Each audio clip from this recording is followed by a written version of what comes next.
Dear learners, today's unit is about media, technology and sexuality under Module 11. During the past few weeks, you have possibly developed a fair idea about gender, sexuality, feminism on one hand, and communication, mass media, and the position of mass media in the society on the other. You have also learned about roles of media in gender awareness, gender equality, and representation of sexuality.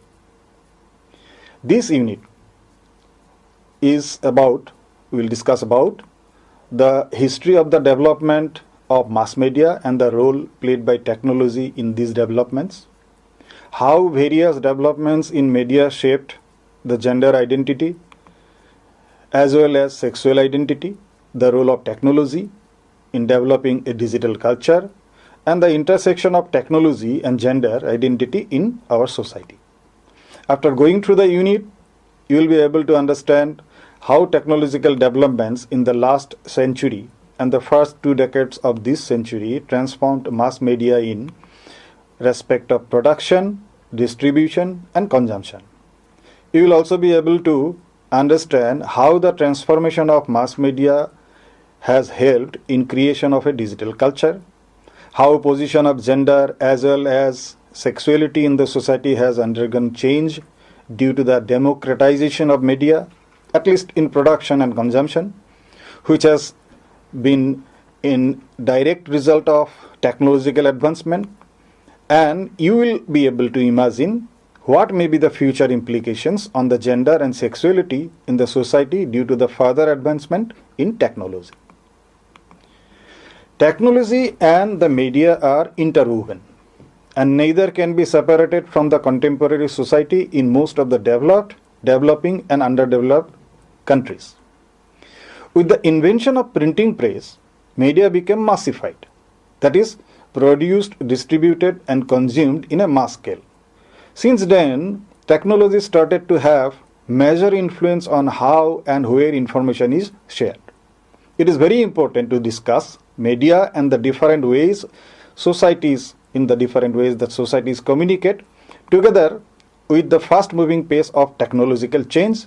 The circle of communication is much wider today, and we need to examine how societies engage with technology, specifically technology in media, and how media messages influence society in turn.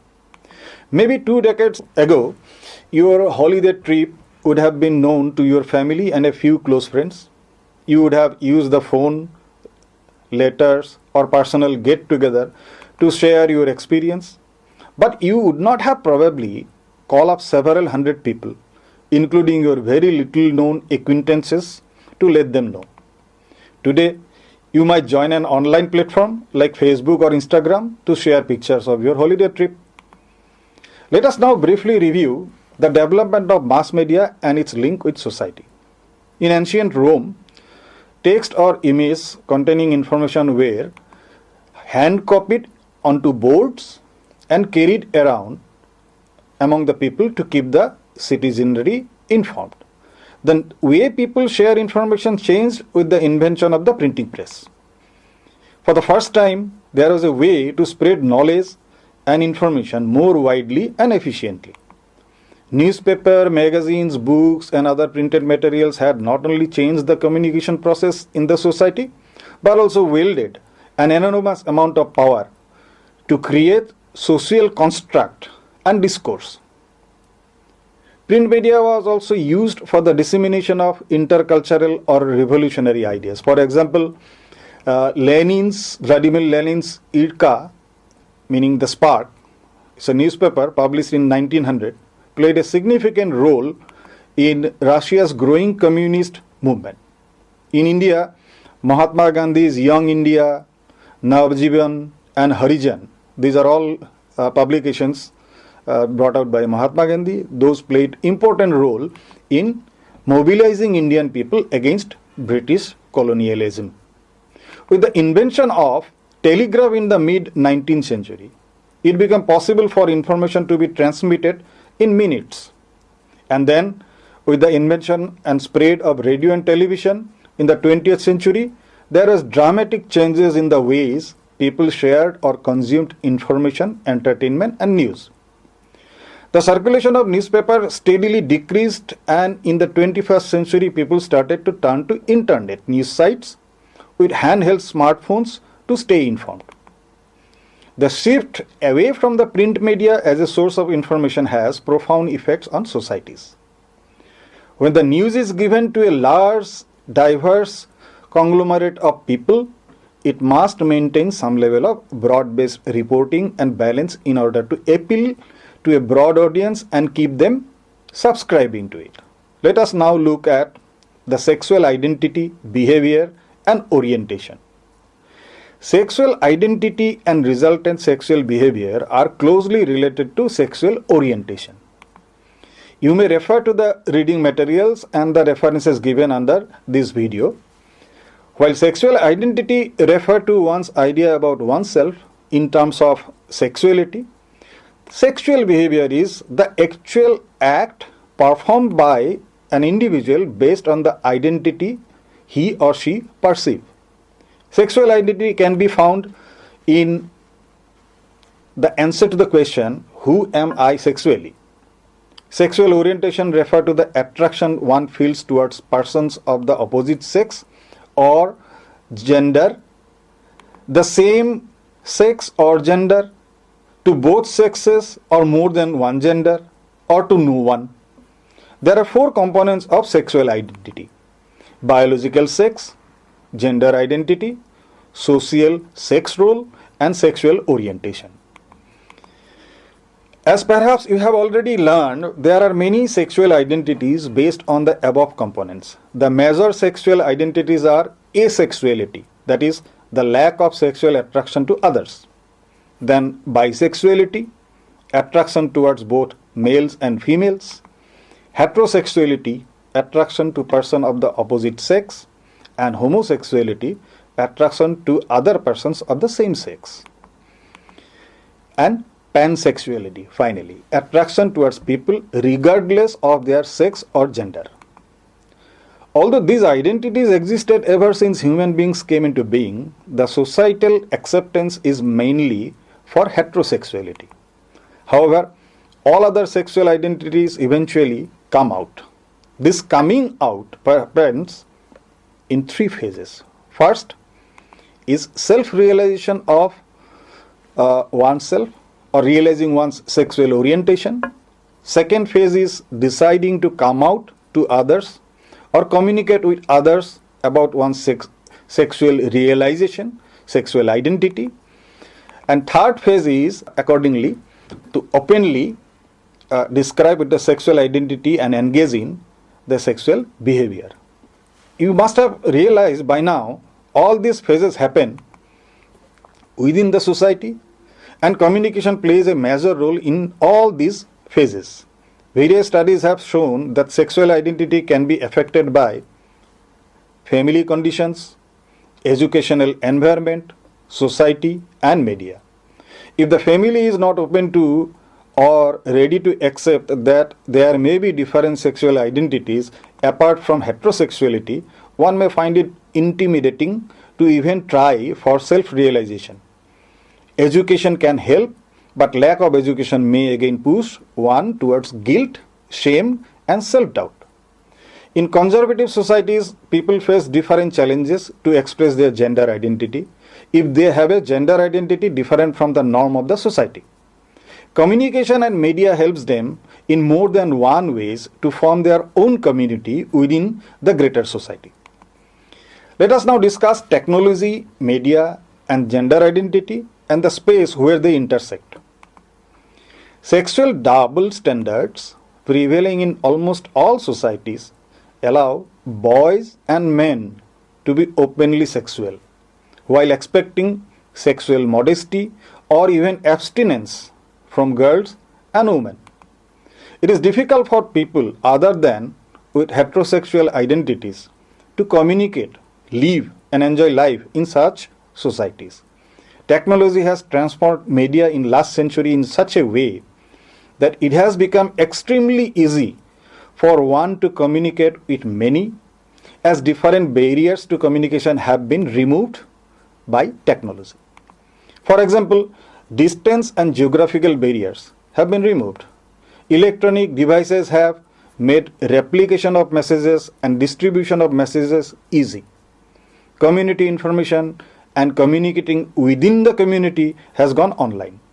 These developments significantly impacted sexual identity formation by providing avenues for individuals to explore and express their sexuality more openly. This can be seen to be particularly empowering for those who might face social stigma in real life, allowing them to connect with others who share similar identities while maintaining a level of anonymity. In today's world, sexual identity is produced, shaped, and negotiated through communication technologies. Digital culture incorporates sex-positive female expressions of sexuality through online discourses on body positivity, sex toys, female masturbation, feminist pornography, and self-determined lifestyles in general.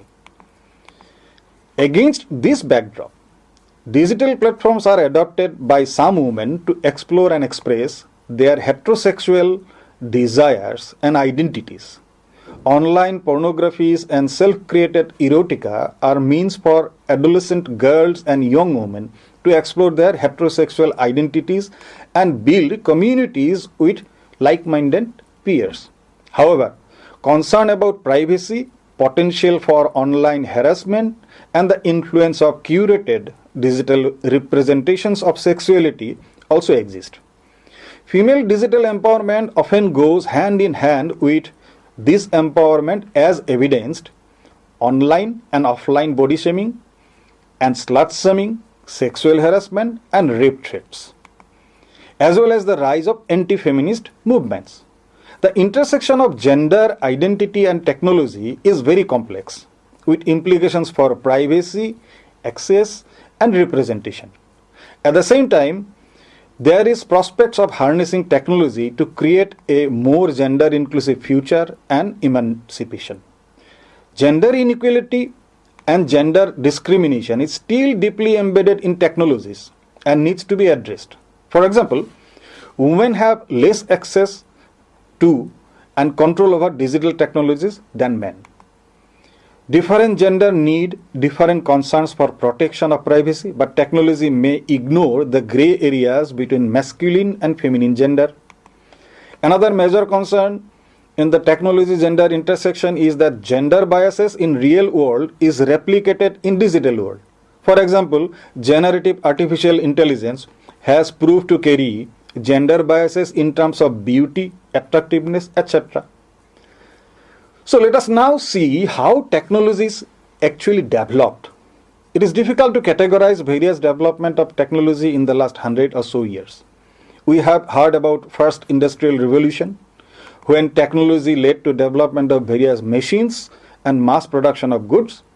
The rapid evolution of technology during and before the industrial revolution somewhat slowed down during the next 5 decades.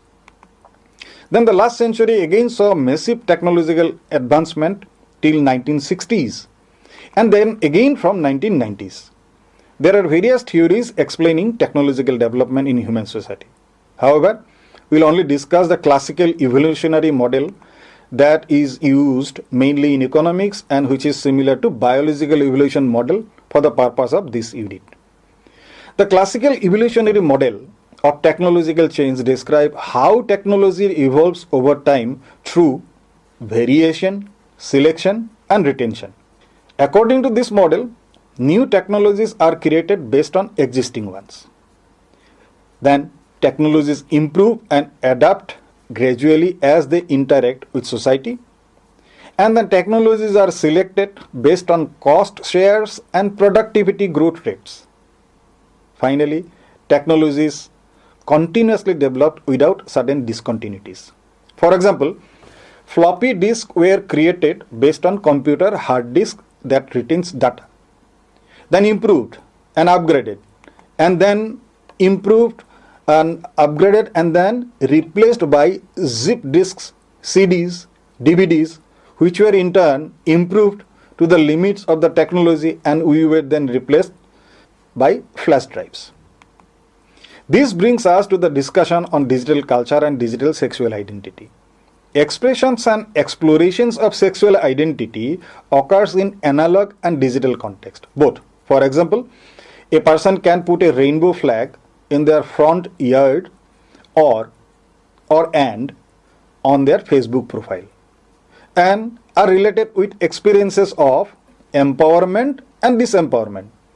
Digital sexual identity is a platform specific sexually related identity representing the respective user in machine readable digital data.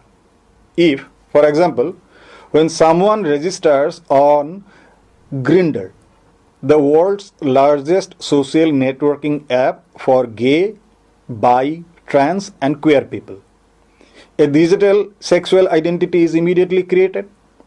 The Grindr identity entails the self-created user profile with photos and announced sexual preferences. The Grindr identity helps the user to express and explore his sexual identity through online and offline encounters with other Grindr members. The management of such digital sexual identities is dependent on a technological and political environment. For example, personal data on Grindr may be hacked by third party and can be used for political purposes, often for detriment to those users. Therefore, data protection in digital space is another issue of relevance for gender identity.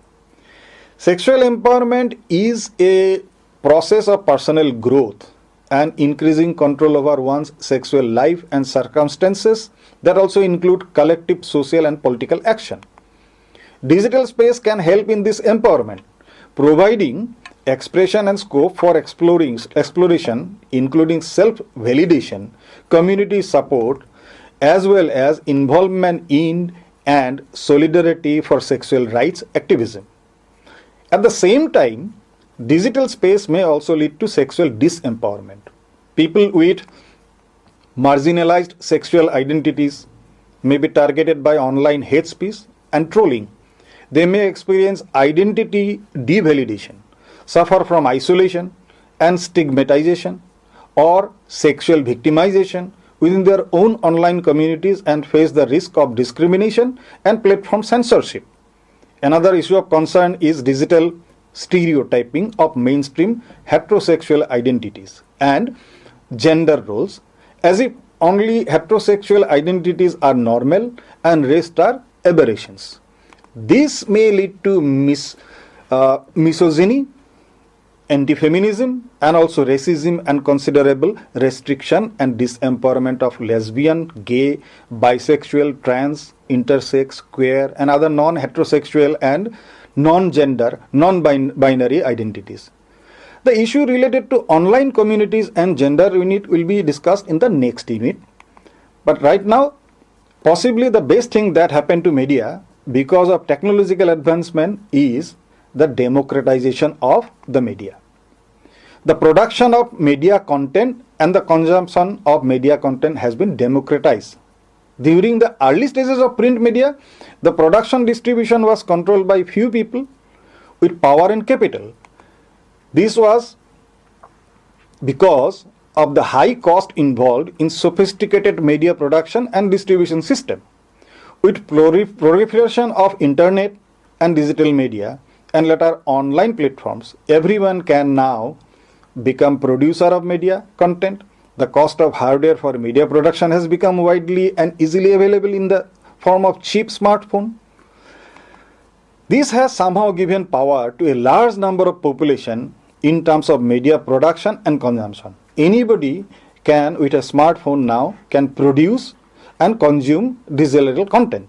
However, the distribution of digital media still rests in a few hands in the form of internet service providers and online social media platform owners. Now the question before us is how gender divide in technology can be addressed. The potential solution to address the issue in gender technology and media intersection may be use of intersectional research methodologies to develop policies and framework that promote digital rights for all, address and reduce the digital divide in technology and media through education, building and implementing legal and ethical framework to ensure that digital environment are equitable, inclusive and safe. People left out by the digital revolution, the digital have-nots, being given priority in policy formulation. These are the steps that can possibly help us to achieve a more equitable platform, online platform, or more equitable use of technology in terms of gender. In next unit, we will be discussing about the online population and online communities who are basically discussing gender or gender-based online communities. I hope you enjoyed this unit. Thank you very much.